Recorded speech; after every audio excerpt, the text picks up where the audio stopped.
What's up, guys? Welcome back to Chai and Chat. This episode, we have a special guest all the way from Long Island City, New York City, of course, Mr. Raja Tayeb from Fit Realty. Raja Tayeb has his own brokerage out in Long Island City, but he is covering all of New York. And, you know, alhamdulillah, he's been giving a lot of knowledge, a lot of good news to the community. This is why, you know, we got him on our show today to give us some information on what's going to happen to the industry. A lot of people are asking questions, Raja. Is it the right time to buy a house right now, or should they wait? You know, that's especially in our community. You know, I've seen a huge growth of people buying homes within the last year. You know, but are we going to continue seeing that? But before that, we have Farouk Amin and Zamila Rahman as well with us. Raja, why don't you introduce yourself, brother? Sure, brother. First of all, thank you very much for bringing you guys to your platform, right? I'm a little bummed that I'm not going to be able to taste your delicious chai.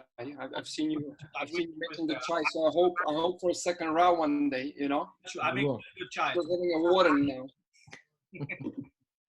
So just briefly about myself. I'm a licensed real estate broker, owner of Fit Realty Services. I'm doing this for 15 years. I run a team. We operate as a team out of a WeWork office in Long Island City. Last year, we were able to help 86 families to move. This year, we were on track to help 125 families. We're going to bring the number down to probably 100 families because of the Q2, obviously, right? Being shelter in place.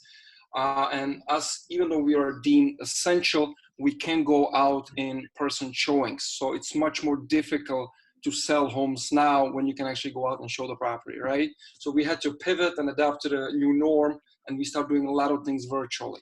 Right?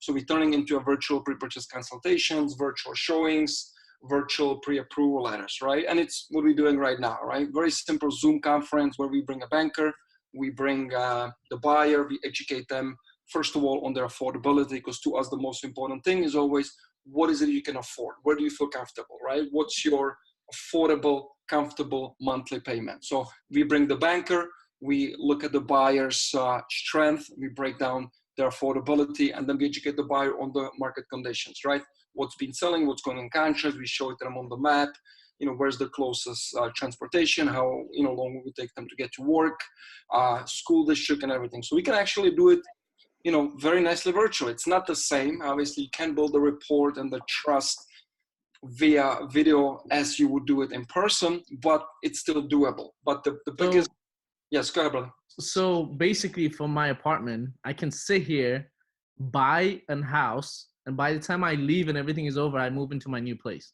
It's not going to be that fast, but yes, from the comfort of your couch, I can walk you through your pre-approval letter. We can determine your affordability. We can educate you exactly on what's available. And yes, we can show you homes virtually. And then if you feel comfortable and confident moving forward by just looking at videos and photos and 3Ds, then you can go ahead and even sign contract virtually. We just had one recently when we brought the attorney on the Zoom conference with the buyer. Attorney had shared the contract of sale, had gone through all the clauses, have gone through all the points, buyer felt comfortable, he signed contracts, and we're on the contract, right? So it still takes on average about 60 days to buy a home, right? If you're financing, we got to obviously look at the title search, make sure there's no violation, judgments, liens against the property. But yes, from the comfort of your couch, we can do a lot. It's incredible. Are a lot of people right now interested in buying, or do you have a decline in your clientele right now? 100% decline, no question asked, right? We have currently 23 homes under contract pending, meaning there's 23 homes and 23 buyers in process of buying a home, and out of the 23, since COVID-19, 4 of them were not able to proceed with the financing. They were laid off, and unfortunately, if you don't have a job, if you don't have income, guess what? You're not getting a mortgage. Yeah. So out of 23, we lost 4 buyers that unfortunately are not in a position to buy a home now, right? So that's a one part, right? So the deals that are currently pending, some of them are just not going to go all the way because of the unemployment, right? So, Raj, just a question while we were talking about that, and you mentioned about the jobs and things like that. So, my understanding is that even though if you lose your job because of the COVID-19, and then let's say when everything is over and you go back, get employed, the mortgage companies are looking at that in a very light fashion, meaning that they're not holding you full responsible as to why you don't have a job, because we're all on the same page. That's So correct. even though if somebody's in a contract or somebody's looking for it, it shouldn't stop them from, you know, going into a new home or looking into a new home, because eventually when you get your job back, you know, there will be opportunities and there will be houses for you that you can commit to. And obviously, as you mentioned, virtual viewing and virtual conversations. Is that so? 100%. Great point. So obviously, we give the buyer an option, right? You have lost your job at the moment. So we always ask them, okay, we can put the deal on hold, meaning the seller understands, right? You're currently out of work, and if you will go back to work and you'll be able to secure a sufficient enough of an income that will allow you to finance, the seller can wait. So we always give the option, right? Would you like to wait till you go back to work? Or if you like, you have an option of getting out of the deal, right? And 4 out of 4 buyers have decided to get out of the deal, right? Because of the uncertainty of them not really being sure if they're going to go back to work. Some of them were, you know, Uber drivers.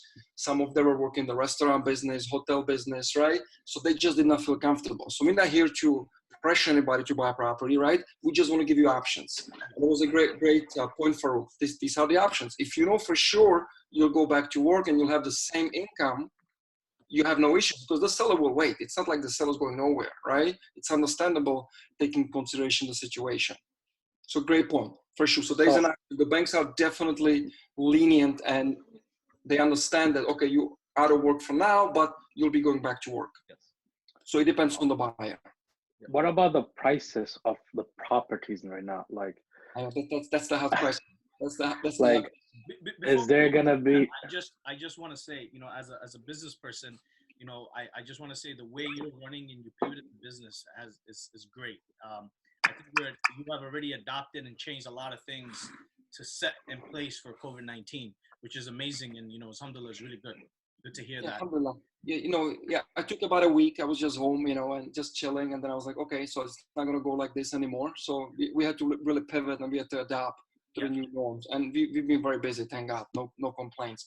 Now, Zaminu, to your question regarding the prices, right? I've prepared some slides which I can share with you guys in a minute. But, you know, prices, like any business, right? Any product, any services will depend on supply, demand, affordability, and buying power, right? So it will really depend what's going to happen once things opens up. Because at the moment, there's very little supply, meaning we were expecting a spring market, right?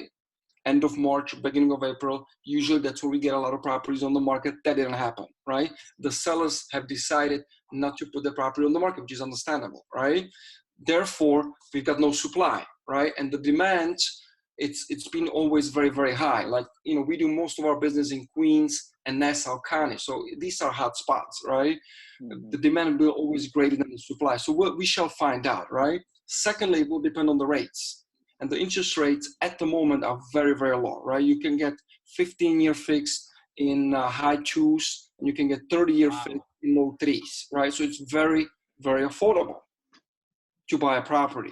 So if you can help me understand, I know the federal government is giving 0% loan to the banks. Correct. Should we not get 0%? That's something I've been trying to understand. Shouldn't us as new home buyers get that's a great question for a banker. Yeah, I've looked at it. I've studied a little bit. So basically what happens, that's the federal bank slash them to zero. They're giving them to the banks and they're giving them to the other investors. But they need to make money. I mean, they still have expenses. They still have processing fees, right? They have to process the loans. They have the payrolls, right? Yeah. And it's more of the Fed, the interest rates. I'm not a banker. I have, you know, you should guys bring a banker for these kind of questions. But it's more in terms of what's the U.S. Treasury note at, right?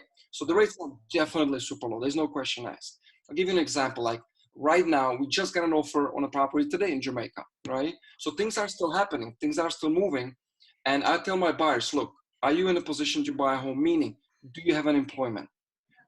Do you have a certainty that you're going to be working next 90 to 120 to 100 days and going, right? If you know you have a city job, a federal job, right? And you want to take advantage of these low rates, number one. Number two, you have no competition, right?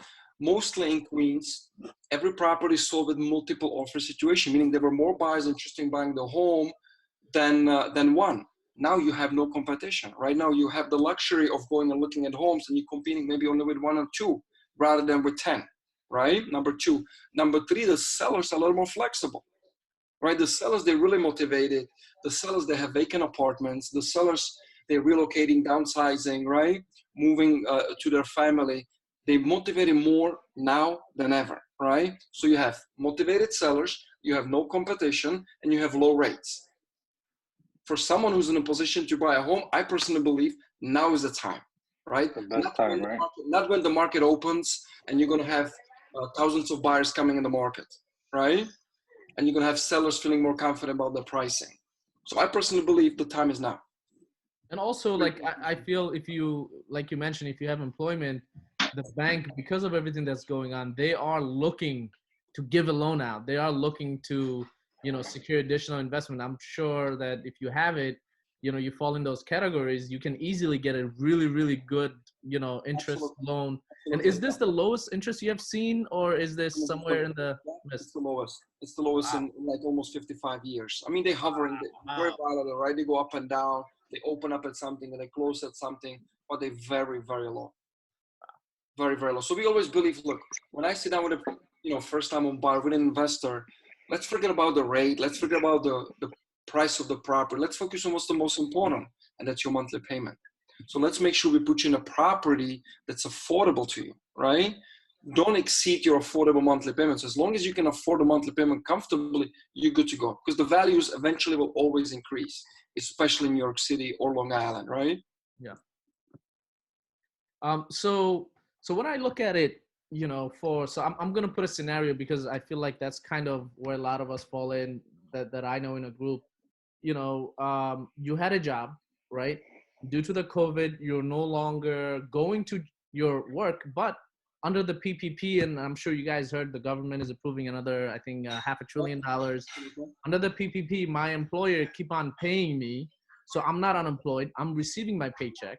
Correct. So I still have a job. I'm receiving my paycheck. I'm not going to work. There's an uncertainty as to when I will go back. But end of the day, I have income coming in. I have money coming in. I was in the market to buy a house, or I am getting into the market to buy a house.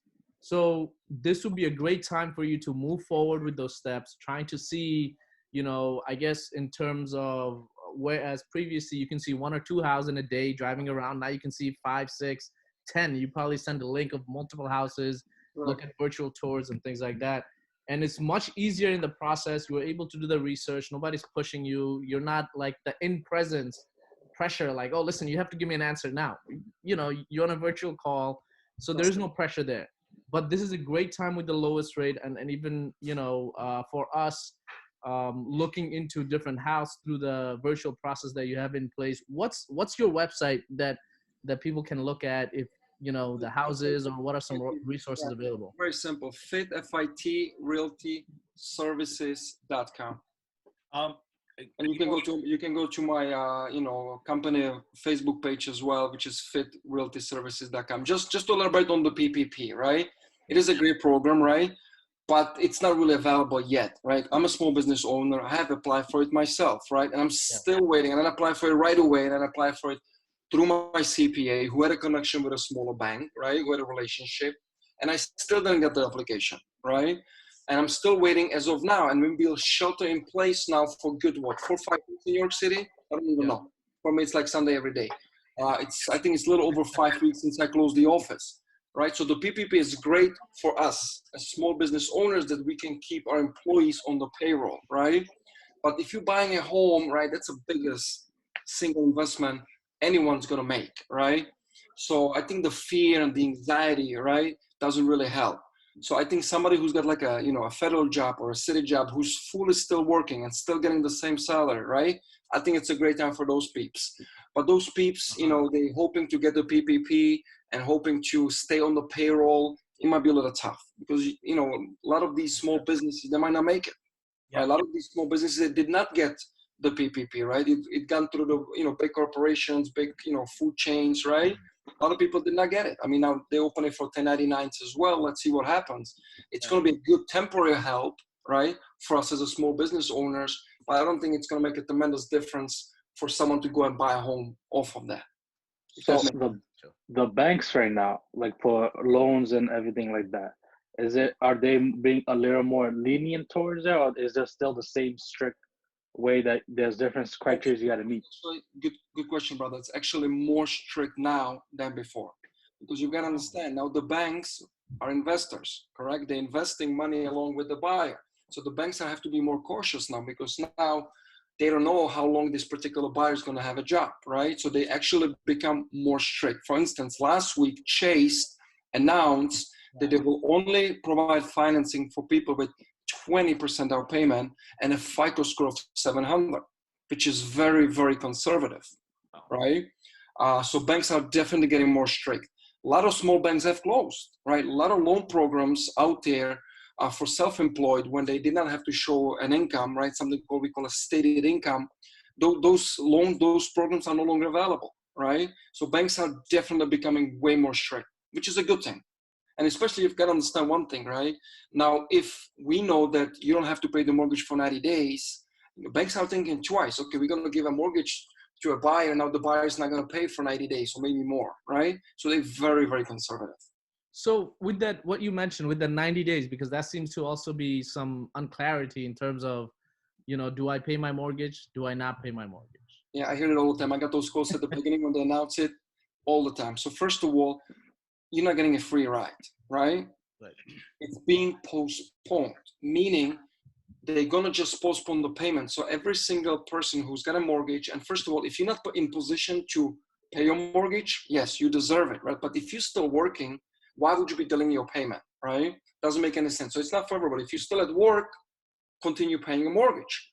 If you're not at work and you're not in position to pay your payment, or you have a multifamily home where tenant is not paying you a rent and you're not in position to pay the payment, reach out to your bank, because all the banks, they do it differently, right? Some banks, which to me doesn't make any sense, they tell you, okay, not a problem, we'll give you a break for the next 90 days, but then you've got to pay on the 4th month, you've got to pay the 3 payments plus that one that you owe. So how the hell are you going to come up all of a sudden with 4 months of a monthly payment at the same time if you could not pay them prior, right? Doesn't make any sense.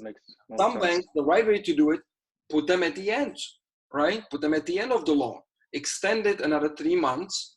That makes sense, right? Or maybe break it down to whatever, 36 months, 48 months, 70, break it down so it's affordable for the borrowers, for the buyers to go back and repay the debt.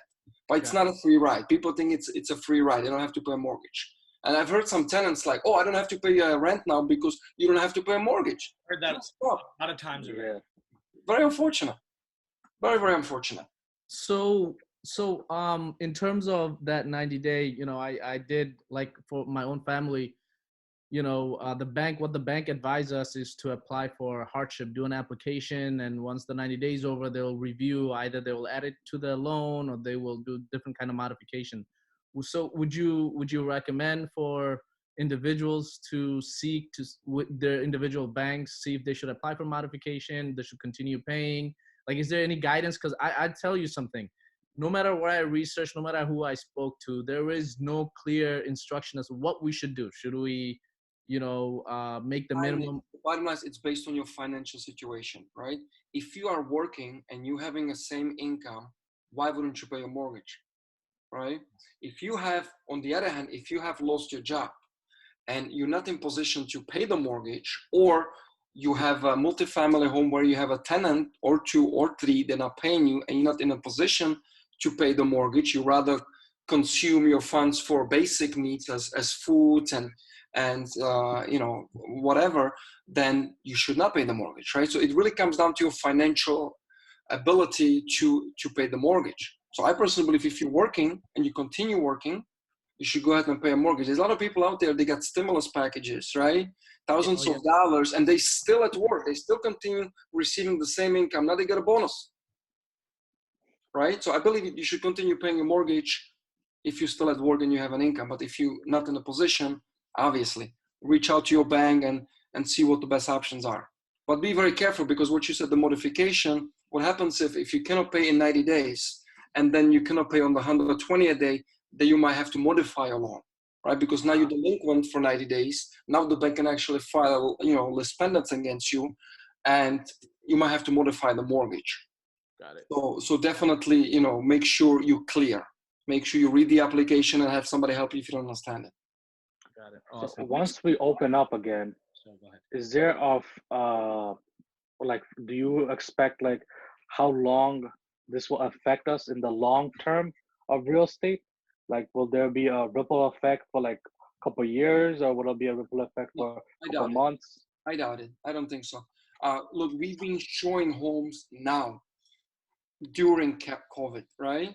And we got hit the worst in the whole world. Forget about the country, the whole world. Our city, Queens, we are the epicenter, right? And we yet have people looking at homes now. We just write up an offer today on a 2-family in Jamaica. So quick question on that, right? Have you seen a decline on the pricing? Like No, absolutely not. the pricing, like from, I guess, a month ago compared to now, Absolutely not. the market is looking the same. Correct. So first of all, keep in mind, no new homes had come on the market. Whatever is there is there. Whatever is there, right? Second of all, if you have a super motivated seller, right, who wants to get out, who's got plans, and who's got equity, keep in mind, these folks who's selling their home, they have a lot of equity, right? Just from the Great Recession in 2008, people had gained a tremendous equity. You talk about hundreds and hundreds of thousands of dollars, right? So it comes down to the motivation of the seller. If the seller really wants to get out and he's got vacant home, right? And he gets a decent offer, yeah, you might be able to get a little better deal. Yeah. But there's not going to be like people thinking it's going to come back to Great Recession when we had a decline of 20% in market values, right? It's totally different market. That recession was actually caused by housing, right? This recession is caused by virus. So I think things will go back to normal very, very fast. Yeah, we're going to have a less buyers, but we're also going to have a less sellers, right? We're going to have only the motivated people out there, right? It's going to be motivated sellers and motivated buyers. So no, I don't believe there's going to be 2 years of a housing crisis. Not at all. I don't see any reasons for it. Man, I was looking forward to We're that. not Man. expecting something like we saw in 2008, or where the market is literally just gonna come down, you know? So your volume. 2008 was very, very different, right? Because number one, supply was very high. Number two, people had no equity in the homes, right? Number three, when people were buying those properties, they were getting 100% financings, construction loans. They didn't care for those homes, right? They bought them with zero down.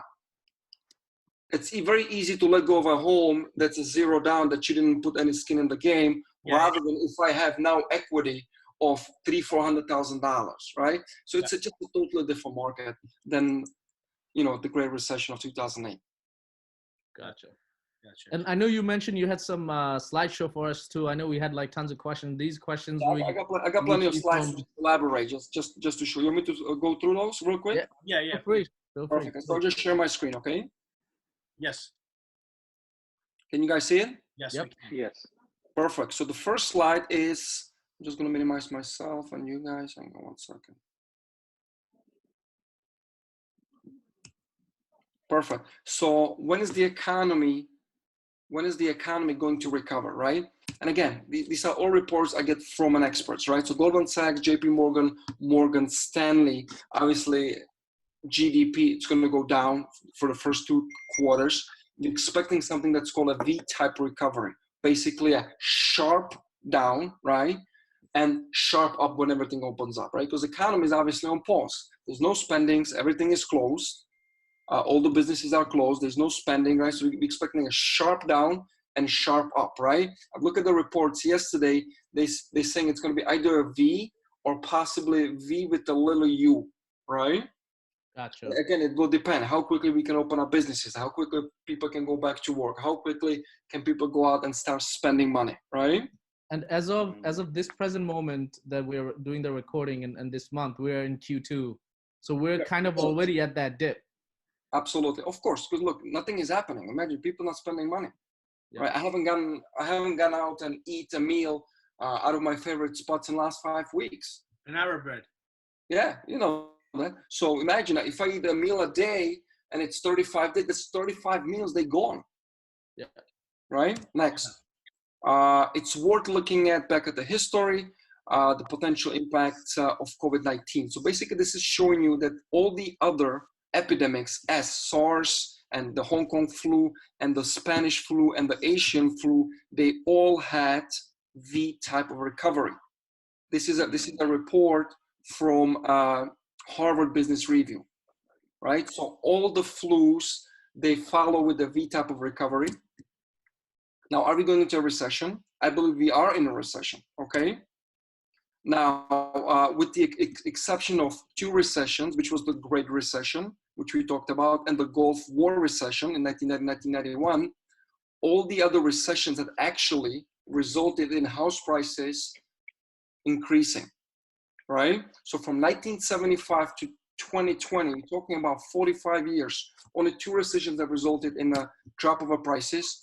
And here you have the five latest recessions. So the 1980 recession, prices gone up 6.1%. The 1981 recession, again, prices went up 3.5%. In 1991, that's the Gulf War recession, the prices have dipped, but look by how much? 1.9%, right? 2001, prices went up again, 6.6%. And then obviously, Great Recession 2008, caused by the housing, right? 20% depreciation, right? So this shows you again that home prices, the recession does not equal to a home crisis. And let me know if you guys have any questions. I'm just going to go through it fast, okay? Yeah, no, go ahead. It's very clear. Right? Perfect. Is this going to be like 2008? Because we all remember 2008, right? Nobody remembers a Gulf War or .com, right? We all remember the 2008, right? Yep. So is it going to be like 2008? Let's go. So many still bear scars of the Great Recession, right? And many experts, and can you minimize me over here? Because I still can see myself. I cannot read the whole thing. Can you make it smaller? Or does it has to be me? I think you have to do that. Yeah, I don't know. My mouse disappeared. Okay, I'm just gonna go. Do you see yourself now? Yeah, I see all of us over here, so I cannot read the whole thing. But it's okay. I'm just going to the pointers, right? So many still bear scars from the Great Recession, while that's where the housing basically was the main cause. But the economists now believe that actually housing will be the poise, will help us to get out of the crisis. Let me explain. A real estate, a housing is one of the main engines of the economy, right? I'll give an example. If I sell a property, I directly help to employ on average 27 people, right?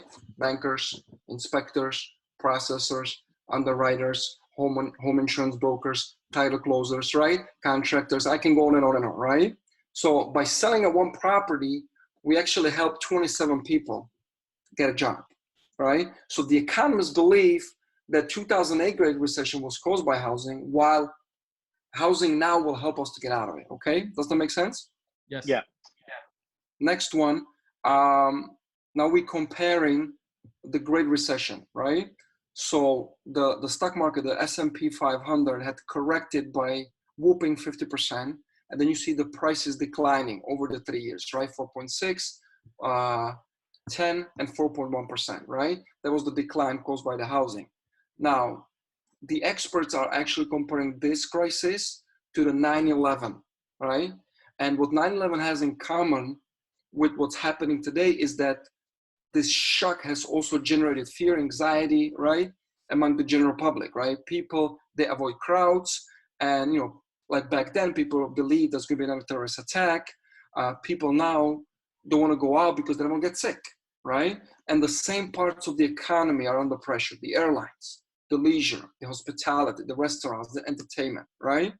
And, the consumer distraction services in general. And this is post 9/11 and the post-dot-com recession. Look at the prices. Yeah. Oh, wow. The S&P 500 again adjusted by almost 50%, 45 at this time. But look at the home prices. Wow. 8.6% increase, 6.6%, and 8.5. And guys, this one is a nationally, right? This is the whole country. Yeah. We're not only talking about New York. Keep in mind, this is nationally. Keep in mind, New York, we are always higher. We are always a better economy. We are always stronger. We always have more demand. We always have more appreciation than any other states. So these are great numbers. So these are all points that why this recession is not going to be the same like the 2008. Next one, great chart. These are the annual home price appreciation prior the crashes, right? So 6 years leading to the 2005. Look at the appreciations every single year. 8.6%, 6.5, 8.5, 8.7, 12.5, 11.4%, right? Appreciation through the roof, right? Look at what happened last 5 years, 6 years, 4.4, 5.2, 5.5. The highest at 2017, 6.4% is still lower than the lowest in 2001 at 6.5%, right? So the values have not appreciated as fast as those 6 years leading to the Great Recession. Does that make sense? So this table basically shows, because of the inflation and the crash in 2008, it's not the same time. It's not the same problem that we have in the economy today, because the growth of the housing market's been growing in a normal, steady pace, whereas the previous times it was growing at an enormous bubble rate. So it exploded, whereas now we're just looking at a steady growth. Very healthy home price appreciation, right? We always like to see on average those 5%, and that's what you had seen, right? Yeah. Next one, this is what our brother was asking about, the mortgages, right? So this is your mortgage credibility available index, right? So this is how easy it is to get mortgages, loans. So when you look at the graph up here at 868.7, that's the housing bubble. Look how easy it was to get a mortgage. I remember those days. I was in a business. I got licensed in 2004. So I've gone through it. I remember it very vividly, right? Everybody gets one. You get one, I get one, and everybody gets one. I used to go to the bank. They checked the post. They said, "You're good. What would you like? $800,000 mortgage? Sure." I've seen people buying, $800,000 homes. They had no basis to purchase those properties, right? But it was just very easy to get a mortgage. Very easy to get a mortgage. The good news is the banks have learned, right? And what happened after the crash? It had come down, and those guidelines are strict since the 2008 all the way now, right? So the people who are getting mortgages now, it's legit people with income, with credit, without payment, right? Yeah, we still see in our community is very different. It's very creative, right? So they still find a way of bringing co-signers, and obviously our community, they're very good at spending, right? They save money, so they have great down payments, right? They save money over years. They bring money from back home. So they're putting a lot of money against the property, and then they find a way to finance, right? So this is a great graph to show you, like, the banks are very strict now with the credit. Months of inventory, very important. Remember the supply and demand? So these are the months of inventory. So back in 2007, there were 8 months of an inventory. What does it mean? If 0 homes would come on the market today, it would take us 8 months to sold all those homes that were on the market. If today no home would come on the market, it would take us 8 months in 2007 to get rid of all the supply, of all the inventory. While today, it's only 3 months. To get rid of a house. Correct. To sell a house. Wow. Correct. If in 3 months we would not get any new home on the market, in 3 months we would run out of the houses. There would be 0 homes on the market. So, while in 2007 it was 8 months. So the supply, the inventory was much greater. Okay, because I was just going to do a follow-up saying that everybody was getting a loan. Why would it take much longer to complete it? But like you mentioned, I guess that's because there's so many houses on the market. It was just inflated to an enormous amount. Correct. That's exactly what happened. Yeah. That's the inventory. That's not the sales, right? That's different. I'm talking about the inventory now. This one is a great graph. A total home equity cashed out by refinance in billions with the B. Okay, so this is basically when homeowners have an equity in the property and they cash out the equity for various reasons, right? So look at what happened the 3 years before the Great Recession. 263 billion in 2005, 321 in 2006, and in 2007, 240 billion. Wow. 824 billion were withdrawn against homeowners' properties. Problem is people were using these homes as ATM machines. They were financing the luxury vacation, jet skis, cars, right? Unreasonable spendings, right? But again, the great news now, look at what happened these last 3 years. People have learned, right? The total is at 232 billion, which is less than in 2007. So people now utilizing their equities, and they have more equities now than they had before. Because the homes are much more expensive now, right? So they have more equities now than they had before. But people are smart now. Yeah, people still take equity out of the property, right? Maybe to buy another property, maybe to buy down more expensive debt. Maybe you have a credit card debt at 15%, right? You get a home equity line of credit at maybe 3%, and you get rid of your student loans, you get rid of your credit card debts, right? That's a responsible spending, right? So you can see the difference, 824 billion to 232 billion. Huge difference, right? Look at this one. That's my favorite. 53, almost 54% of the Americans, right? They have at least 50% equity in their home. Wow. At least. And look at the other one. 37% of the Americans, the homes are paid off, free and clear, no mortgage. Wow.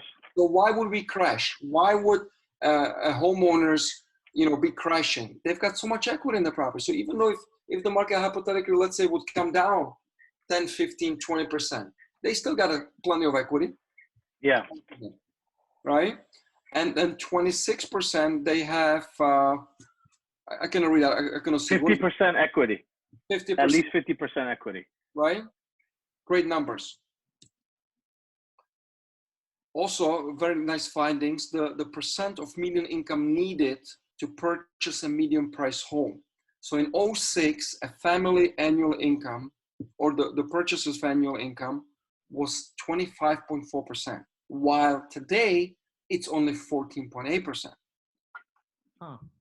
Right, so you got lower rates, people got higher salaries, right? So now you're actually using only 15% of your annual income rather than 25%. Big difference. Yeah. Now, what about all the job losses? Let's go through it. So this is a little dated because the source is a labor department, and they give us these once a month. So the next one is coming actually up next week. So, but you can see the unemployment, right? I'll actually look at the numbers this morning. It's 22 million people out of work. Yeah. Tremendous number, right? Yeah. But the good news is we know majority of the people will go back to work. Right? So yeah, it looks very, very scary, but we know these people will go back to work, right? Now, this is a little breakdown as of April 3rd by, again, the US Bureau of Labor Statistics. What industries got hit the most, right? And obviously it's the food service and the drinking places, the servers, the bartenders, the coffee shops, right? They got hit the most, right? It's almost 60%. Especially in our community too. A lot of these individuals working in restaurants and bars and stuff like that. Yeah, absolutely. Hotels, hotel business, a lot of construction workers, right? Yeah. They're home. Yeah, they're going to go back to work. There's a lot of open projects, a lot of open permits. But at the moment, government Cuomo deemed them non-essential. They're all sitting home. But as soon as hopefully May 15, it's uplifted, then they can go straight back to work. Healthcare office workers, right? 6.1, same thing. Dental offices, doctor offices, right? All these folks, they're going to go back to work. Childcare workers, right? Of course, kids are driving us crazy already, right? We can wait to drop them to daycares and childcare, right? So they're going to go back to work. Temporary help services, we don't know yet. Retail, right? Of course, once the Queens Mall and all the other malls and shopping going to open up, people are going to go back to work, right? Accommodation industry, that's your hotels, right? Same thing, right? They might take a little longer. You don't know how many people are going to travel, how many people are going to feel comfortable going and sleeping in the hotel, right? So they might take a little longer, but again, they'll go back to work, right? And the other 9.8% is majority, which is a mining industry, and we've been losing, mining workers for a very, very long time, right? Next one, great graph by Goldman Sachs, projection of the unemployment. So they projecting a 15% of the population being out of work, right? Next year, it's gonna go to 6 to 8%, following year 5% and then 4%, right? So this year is gonna be a rough year for some people. There's no question asked. Yeah. There's no question asked, but it's gonna get better much faster. On the next graph, I'm showing you the unemployment rates and home sales don't have a direct relationships, right? So you can look this going all the way back, and I can read again. What is it, 1990? Is it 1990? 89. 1989. 1989, perfect. So from 1989 all the way till end of 2019. Correct. Again, U.S. Bureau of Labor Statistics, right? When you can see the unemployment and you can see the home prices still rising through the unemployment, except the 2001.com, right? That's the only exception. But other than that, all the other recessions, home prices are still going up. This one is great. And you're gonna have to help me read the ones on the right side because I don't see them. So we're comparing a Great Depression with Great Recession and current coronavirus, whatever, COVID recession you want to call it, right? So obviously Great Depression was the worst, right? After the war, horrible. There was 5 years of real unemployment, right? 8.7, and you got double digits. Great Recession, which is the most recent, which we all remember, we've had really bad 3 years, right? The 09, the 2010, and the 2011, right? And I've gone through it, and I can tell you it's personal, but I don't mind transparency. 2009, we got hit so bad. I still remember very vividly. My expenses were $100,000 that year, right? I was working for a broker, but I ran a team, so my expenses were $100,000 that year, and I made only $60,000. So guess what? I burned through my savings. What I had to do, I had to pivot. So I actually got my hack license. And for that whole year of 2009, every single Sunday, I drove a cab. I made $300 cash, and that got me going through the 2009, right? I was still full-time in real estate, Monday through Saturday. But Sunday, I had to pivot. I had to get some cash. So I had to pay a rent. I just got married in 2008, right? I remember it was tough times. It was tough times. But guess what? We got through it, right? And it took us 3 years, 09, 2010, 2011, and then it started easing up in 12 and 13. While Goldman Sachs, look at the projections for now. Right, very bad year this year, no question asked, right? But then it's going to come down quickly. Right, you got the 6.8 and I think 5 and 4. I didn't see it, right? Yeah, 5 and 4, yeah. So that's it with the slides. So I just went through it really, really fast. I just wanted to show you guys, some data from the economists, from the experts. And I've been studying the market every single week. I'm a part of an economist program when we, try to educate ourselves. And of course, it's changing, right? Yeah. I mean, next week projection might be slightly different. We'll see. Yeah, a lot of great information there. Thank you. No worries, guys. Any questions regarding the slides? I know it was a lot, and I know I went through it, really fast. And if anybody else, I can send you these. I can send you these slides. If you want your audience to benefit from those, you can email them. So I can just I can just shoot you those, and you can share them with your audience as well. Yeah, thank you. We'll do. That'll be awesome. We can include a link. I think if anything, this slideshow and our conversation makes me feel a lot more confident in the economy than it did, because prior to our conversation, in my head I'm thinking market is crashing. I'm seeing it on the news, and again, these are people, their opinions not based off of actual data. Now that we're actually seeing facts and data and economy and people who are expert in this space, giving their analytics and seeing it on this slideshow that you just shown, it just makes me feel that I think it's just a matter of few months when the economy opens up, we're just going to be straight through the roof, with the job market, the housing, and everything else. So it makes me want to go out and look for a house. So maybe after this call, there are 3 of us here who might be looking at, see what we have out there. Yeah, I mean, for sure. Even inside of like investors, I think, it's a good time to look at properties and stuff like that, 100%. We see a lot of foreclosures. We see a lot of bank-owned properties. We see a lot of homeowners with multifamilies. They've gained a lot of equity over the years, tremendous amount of equity. And they're looking to move down south. They're looking to unload these multifamilies, especially now when they have non-paying tenants. So it's definitely a great time for investors with such a low interest rate to get into a long-term rental investment. So before we, I just have one question before we end the show. Going to see a house is a total different feeling. I remember before my parents bought a house out in Flora Park, since I was a little kid, we visited hundreds and hundreds of homes. At the point where I got to the point, I told my parents, I'm not going with you guys anymore. You guys go and buy the house. Let me know when it's closed. I literally, the house that we have right now, I did not go and see it until they have the keys and everything ready, you know? But for brown people in general, they like to go to the area to see it, to touch it, to take their people. But now, how have you changed all of that and pivoted to how are you showing houses in general to people now? Good question. Can you give us a rundown on that? Yeah, look, safety first, right? People Yeah. now think twice before they go out, that they touch someone's doorknob and open up someone's closet, right? People just don't want to go out. Safety first, and it's obvious. So what we do is we basically have a few options. Number one, if there's a virtual tour available of the property, and if there's a 3D print available of the property, that's the first start, right? So basically, just like we're doing guys now, right? We connect on the Zoom call, we share the virtual tour, we show the 3D, we go from one room to another, right? We show them exactly about the school districts, the locations, and if they feel confident and they like the property, we can now set up a conference call with the seller. Well, basically, just like now, guys, the seller downloads a Zoom app. We set up a call with the seller, and the seller basically walks us through the property, right? And if the property is good enough for an offer, they put an offer in, subject to obviously see the property, right? The offer gets accepted, then we can ask the homeowner if we can bring the family to look at the property, right?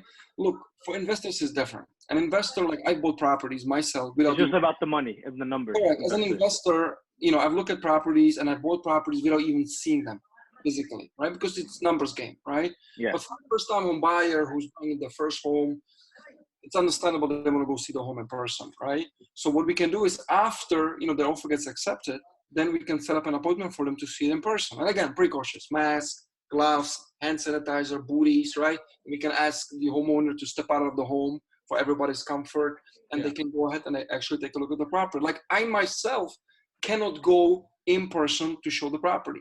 So the way we've been showing it, we either set it up with the tenant, with the owner, or if the property is vacant, there's usually a lockbox, we just give the buyer a lockbox and the buyer goes on their own. And again, I'm precautious, right? They got the gloves. I mean, you still go out to supermarket, right? Yeah. You still go out to the bank, right? You still taking precautions. So you'll see less people looking at a vacant home than you going in a supermarket buying milk or eggs. So it's just taking the precautions. So we're doing a lot of the beforehand work via this virtually. And if you feel like it's a right match and they're willing to move forward, then we'll set up the showing. Do you have any inspectors that come check afterwards, or? Absolutely. Yeah, I got a bunch of inspectors that are willing to come out and inspect the property, of course. So the process is a follow, right? First is an offer. If offer gets accepted, it's followed by an inspection. If inspection passes, it's followed by a contract. That can be done again on the Zoom, right? Virtually, an attorney can log in, go over the contract, share screen just like we did, go over the contract. If the buyer feels comfortable, each signed copies of the contract will be emailed to the buyer to sign. And then the buyer just can wire the down payment over to the attorney, and the attorney can get it over to the attorney, right? And then same thing with the financing, right? You don't have to meet the banker. Everything can be done just like this, right? Video conference, secure link, upload all your documents, and sign all the disclosures and start the process, right? With the appraisals, we see drive-by appraisals. When basically the appraisals, some of them, they have a waiver when they don't actually physically have to go in the property and they just drive by the home. Right? We've got some of them, they ask the homeowner if the homeowner could step out of the property, and they just come in, take a few photos, measurements, right? Yeah. Just the layouts, right? So everything is being more flexible right now. Yeah, which is great in a way as well. Everybody's making it work. Everybody's making it work, you know? Yep, I have to. Raja Bhai, thank you for all that information. It was great. I think, you know, we all have a little hope in our eyes right now too, after what we've seen and all the data that was given. You know, main important thing is data, and you have given us a lot of information. And especially we want everybody in our community to look at this. If you have any questions, you can always reach out to Raja Tayeb on Facebook. He's very, very active. His content is amazing. He's very active, and he will answer all your questions. Thanks, guys. It was a pleasure meeting you all. You too. I'll put your Facebook and Instagram information on the description. People can follow you and reach out to you, and perfect. And just still buy a house right now. Just DM me your email address. I'll shoot you all the slides so you can share them with your audience as well, so they can maybe share with the loved ones as well if they want to go and look at them slowly. And any guys questions, real estate letter, you know have to reach me. Stay safe. Yeah, Thank you so much. Thank you very much, Raja Tayeb. Ramadan Kareem. Ramadan Kareem to everybody. Ramadan Kareem. Ramadan brother. Kareem to you. Assalamu Take care. alaikum. Assalamu alaikum.